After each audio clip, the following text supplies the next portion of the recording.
It's 115 today. It's actually 118, but it's cooled down to 115. Is that a blessing or what? Went down 3 degrees for my walk.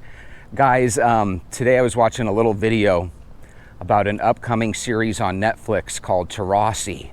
And it's about one of our female WNBA players from the Phoenix Mercury. Her name's Dianataurasi. She recently retired and she played for about 20 years. We have a lot of fans of hers here in Arizona where I live. I only watched altogether about 2 or 3 of her games over the entire career because just like you, I'm not a big WNBA fan. If we were all WNBA fans, those girls would be just as highly paid as the men. I think we can all agree on that, right? So why do I mention this? Well, in this Taurasi video that's coming up on Netflix, this series, she's going to be talking about how during her time playing in the States against the top competition in the world, she was making hardly anything. I'm the best player in the world, and I have to go to a communist country to get paid like a capitalist. One time I came back and I was like, man, my parents have just gotten older, and I've missed a big part of it. We weren't making that much money, so generational wealth was coming from going to Russia every year. In those Russian leagues, she was able to make $1 million plus per season. She said that during the regular season, when she would return to the States, she was really pissed because, in her words, now we have to come back home and get paid nothing? The fucking janitor at the arena made more than me. And this was kind of upsetting for a lot of the people in the comments because, number one, back in 2024, just last year, she reportedly made $235,000 for the Mercury, okay? At that same time, your average janitor is probably making closer to 40, maybe 50,000. If they've got their own crew, maybe they can make even more, right? But basically, she was earning quite a bit more than the average janitor. Now, I watched this video on a channel called Jason Whitlock, and Jason Whitlock and his cast kind of brought up the idea that the janitor's return on investment is greater than Dianataurasi and any of these women in the WNBA. The league loses millions and millions of dollars every year. A big problem with the WNBA is that the women in that league are just unlikable. So, the most unlikable league in the history of American sports by far. And I think they hit the nail on the head.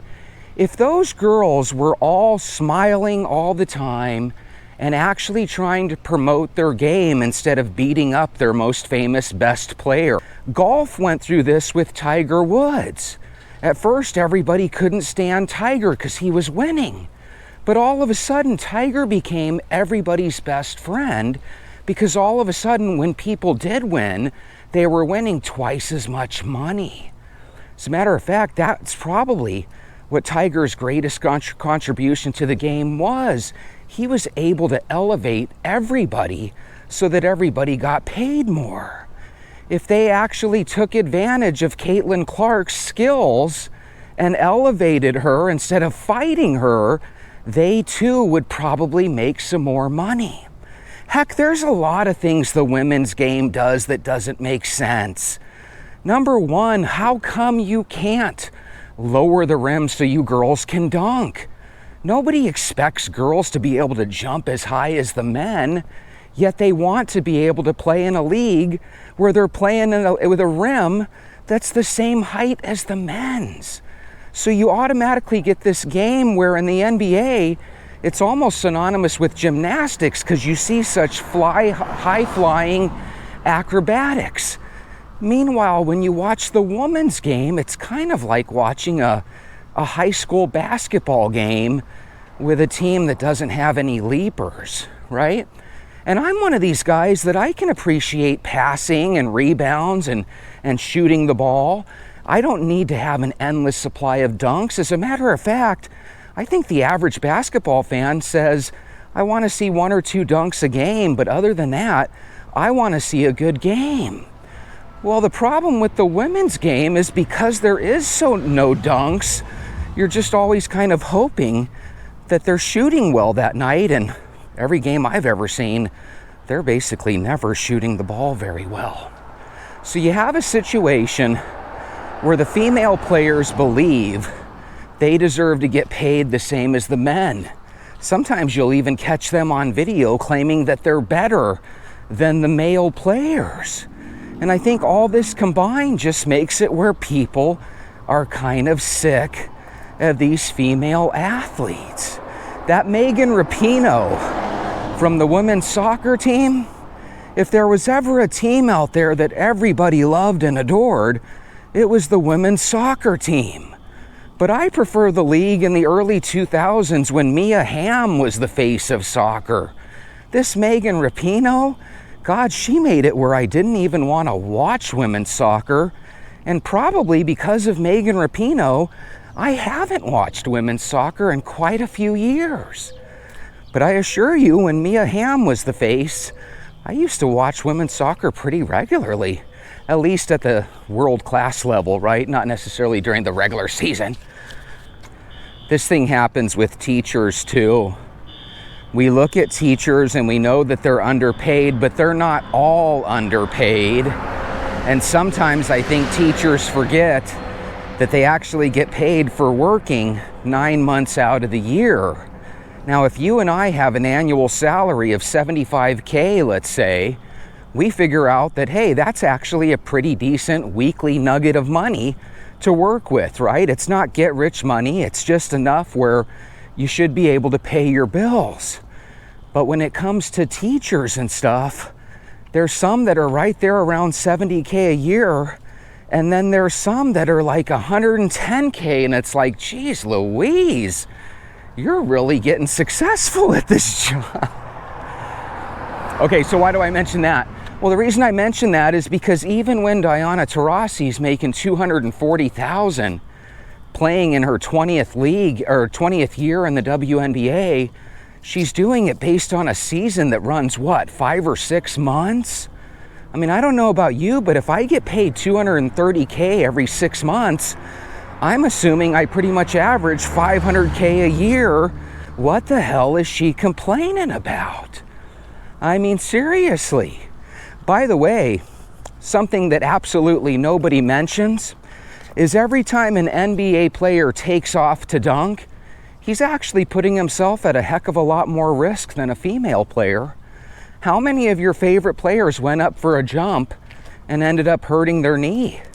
How many times do they land awkwardly and end up twisting an ankle? What happens when those injuries end up being chronic and long-term? It ends up shortening a career where they actually do make 7 or 8 figures. So again, even the whole thought of one league being able to dunk and the other league not, it just kind of makes you think, why the hell would the lesser league think they deserve to get paid the same? It's kind of rude. Could you imagine if somebody was 1/3 the player that you were and they wanted to get paid the same? That is disgusting. That's the thing that's so weird. We live in this world where people have on these blinders. And when you look at everything through this weird equality lens, you end up being anything but equal. It's just bizarre. Have you ever watched a WNBA game and just took a look at the crowd? You look at a below average NBA team, one that sucks even, they've got 2/3 of the arena filled up. You watch a WNBA game, 3/4 of that arena is empty, and that's consistently. I hear that they lose money every year in that league. So again, it just comes across as you've got this person that's in a league making money that they really don't deserve in a league that probably shouldn't exist. And it's just kind of like, man, you're going to complain on top of it? Maybe that's the overall thought of the last 3 or 4 years of this world. People want more for what they do when they underperform, and then they complain. It's just a weird weird trend. Like everybody wants to get paid more, even though they're performing less than ever. Makes no sense. Same thing with the men. The men want to get paid more than ever. Yet when I was watching sports when I was younger, the best player in the league played every game. I mean, isn't it kind of sickening that you go to a basketball game and you're like, hey, I'm going to go watch LeBron James play, and then he ends up just like taking the day off? What the hell is that? God, every single team, their best player takes off 5 to 10 games per year, if not more, simply because they need a day off. Get out of here. That's what gets me about the fans. We're the most powerful person in sports. When your favorite players start tanking, you should take your money away from the league. That's how you make the league better. Take your money away. That's one thing I noticed. Man, I used to love basketball, but pretty soon I realized, my God, you feel like the game is only set up that where 2 or 3 teams have a legitimate chance to win, and everybody else kind of gets screwed. I really think the NBA, out of all the sports that are out there, if there's one league where it's probably rigged, I think it's the NBA. Jazz EQ says, I've been a janitor for 17 years, and a lot of people look down on what I do for a living. But I'm proud to say I love what I do. Jazz, that is such a beautiful thing. We live in a world where it's like, I wish more people would wash their hands and brush their teeth, you know, because I'm not a big fan of germs. I think what ruined me was in 5th grade, we started watching these videos of all the little microscopic germs that are on your hands and in your drinking water. And all of a sudden, from that day forward, I've been like a guy that likes washing my hands, and I can't stand finding out other people don't. Because you know how occasionally you'll be a friend with somebody, you go into a bathroom and you realize, holy moly, they're not even washing their hands. It's absolutely disgusting. Joe 5909 says, I'm a janitor at a school district, and to be honest, I make $19 an hour, which is about $40K annually. So she makes significantly more than me. Please don't insult me with your privilege. See, this is what privilege is about. You're sitting there making $1 million a year in Russia, and then $250,000 a year in the States, and you should be the absolute happiest person. You've got your own Netflix special, and you're going to complain, and while you complain, you're going to throw the janitor underneath the bus. You know what she should do? She should go to every janitor that takes care of the arena that she used to play in, and she should give them all a really nice gift and an apology. How many people cleaned that court and that locker room so that she could be in a nice, clean arena? She really does owe those people a lot more, in my opinion. Garen Sparks says, the most unlikable league I've ever seen. I agree with you totally. I see the USFL football teams play. I think it's called the UFL. And man, those players play their heart out. And it's a really good game. And every time they pan up and you see the arena, it's completely empty, the stadium. Completely empty. And I say to myself, how the heck, or why the heck do they even bother? They might as well just tear that down. But then there's another piece of me that says, you've got legit talented players. Why don't you have them represented by the NFL teams? So it's a legit minor league system. And I bet you people would want to go to see the Dallas Cowboys minor league football team. People would want to go to see the Arizona Cardinals minor league football team. It just seems like it makes total sense in trying to throw this UFO down our throat, and nobody likes it. So that's the thing. WNBA, if you really want a good comparison of where you are as a league, you're the UFL of sports. Nobody likes your game. And here's the thing, if nobody likes your game, you should at least try to change. Jesse, nobody likes your YouTube channel. Well, instead of quitting, because the walk must go on, Jesse tries to change it up. Now, the truth is, I might change it up a million times and it might never work. But people that are fans of my channel are probably still going to appreciate that I'm trying. When it comes to the WNBA, they don't want to try to change. They want to keep it the same game that it is. Well, correct me if I'm wrong, but if you're doing the same thing every day and you're looking for some sort of radical change, isn't that insanity? That is insanity.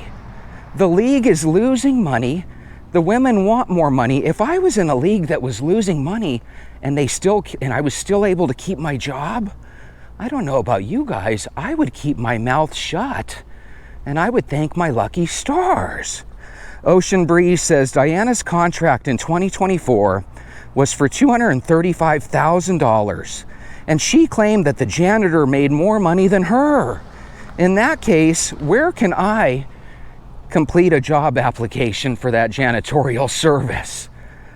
Sometimes people say stuff and they're just trying to make their point, and I don't think Dianataurasi is a bad person, but my God, how many of us would drop everything to play 5 months of basketball out of the year, and for that 5 months you get paid $235,000.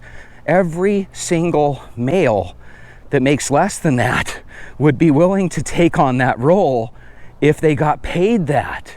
It's like sometimes you have to look at what you do and you have to say, my God, I play a sport that I enjoy playing and I make that much money a year?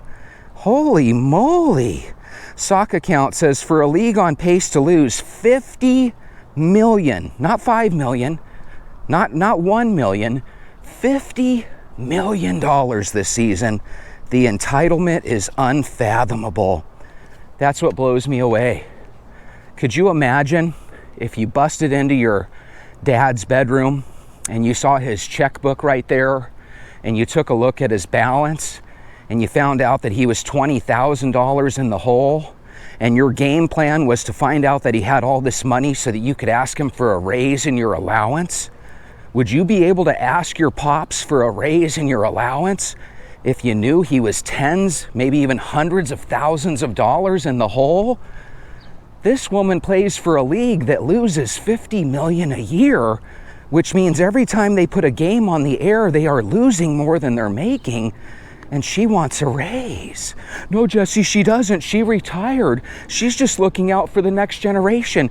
If she really wanted to help the next generation, she should tell those girls to start applauding and celebrating the people like Caitlin Clark and Sophie Cunningham, the girls that actually can help bring people to the arena.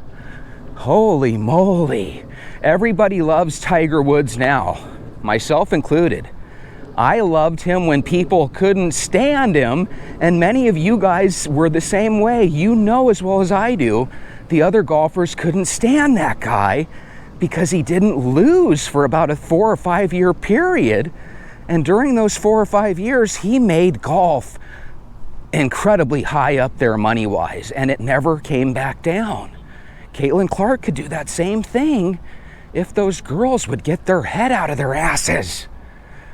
Guys, today was so warm that I was glad just to make it through the walk with you. I hope that if you're in Arizona, like I know a couple of you are, I hope you're not giving up on your walks, because it's really hard to get out of your walks and then jump back into them when the weather gets better. Have a good night. I'll see you tomorrow.